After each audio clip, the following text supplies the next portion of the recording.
বেগম রোকেয়া দিবস 2025 উপলক্ষে এখানে সকল উপস্থিতিকে আমি আমার সালাম জানাচ্ছি। আসসালামু আলাইকুম ওয়া রাহমাতুল্লাহি ওয়া বারাকাতুহু।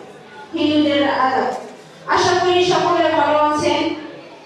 আমি হাসি আক্তার, চান্না মহানগর, প্রতাপজয় শেখ দালালপাড়া, ইসলামিক দিদি বাংলাদেশ থেকে একজন দালালপাড়া নারী উদ্যোক্তা দল থেকে এখানে এসেছি আপনাদের সঙ্গে আমার জীবনে কিছু বৃত্তান্ত ঘটনা জানাবো বলে। আজকে এই আয়োজনে বেগম রোকেয়া দিবস উপলক্ষে অলরেডি অনেক কথা আমরা শুনেছি। আজকে আমি এ বিষয়ে বিশেষ কিছু বলবো না।